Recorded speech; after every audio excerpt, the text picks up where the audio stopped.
जय माता की दोस्तों, आइए शुरू करते हैं माघ मास का 18वां अध्याय।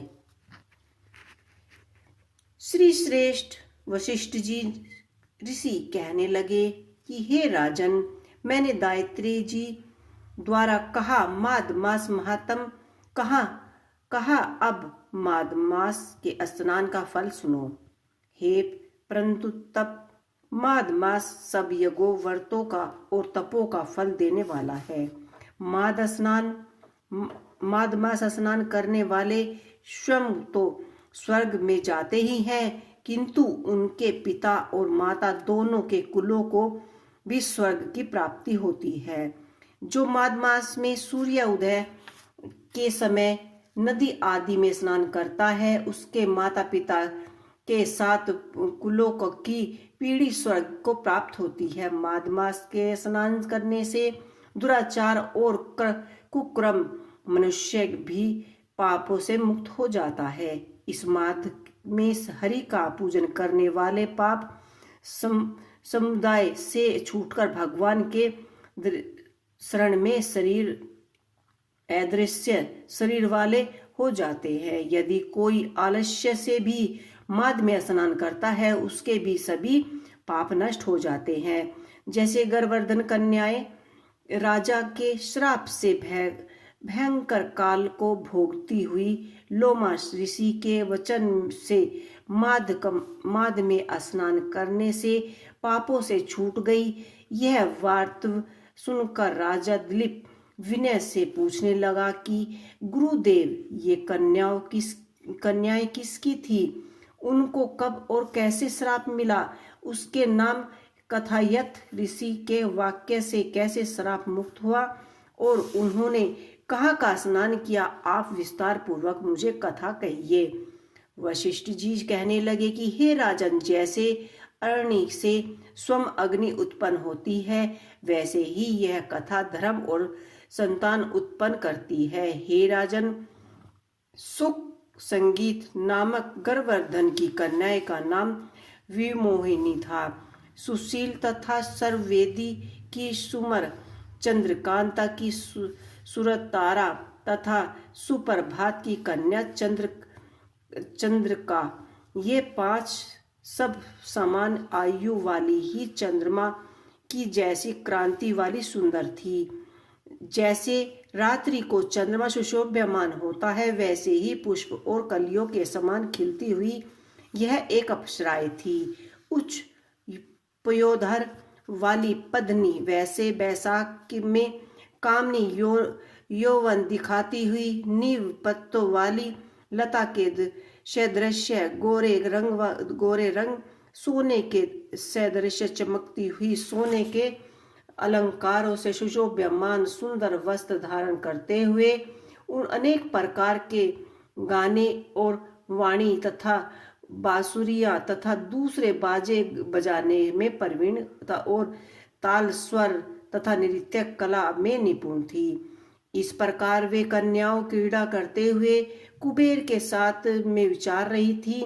एक समय कोतु कवश में माघ मास में एक वन में दूसरे वन से विचारते हुए मंदिर के पुष्पों को तोड़कर समारोह पर गौरी पूजा के लिए गई। स्वास्थ्य जल के सरोवर में स्नान करके वस्त्र धारण कर मौन हो बालू मिट्टी की गौरी बनाकर चंदन कपूर कुमकुम और सुंदर कमलों को से विचार सहित पूजन करके ये 5 कन्याएं ताल नृत्य करने लगी। फिर ऊंचे गांधार स्वर से सुंदर गीत गाने लगी।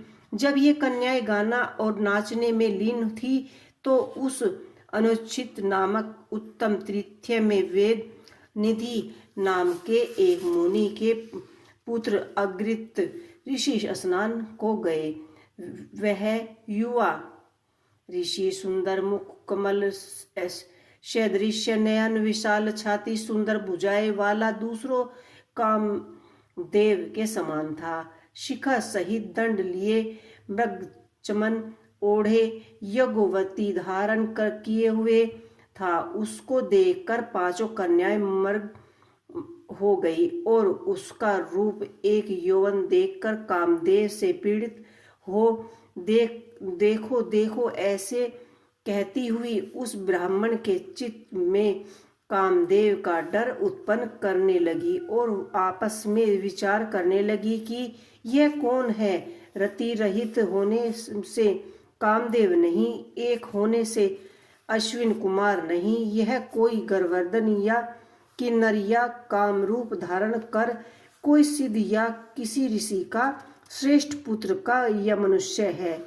कोई भी हो, ब्रह्मा जी ने इनको हमारे लिए बनाया। जैसे पूर्व कर्म के प्रभाव से संपत्ति प्राप्त होती है, वैसे ही गौरी जी ने हमें कुमारियों के लिए श्रेष्ठ वर दिया है। और आपस में यह तुम्हारा वर है या मेरा अथवा सबका, ऐसा कहने लगी। जिस समय उस ऋषि पुत्र ने अपने मध्यहीन ही की क्रिया करके ऐसे वचन सुने तो वह सोचने लगा कि यह तो बड़ी ही समस्या उत्पन्न हो गई है। ब्रह्मा विष्णु महेश आदि देवता सब बड़े योगीश्वर भी स्त्रियों के भ्रम जाल में मोहित हो गए।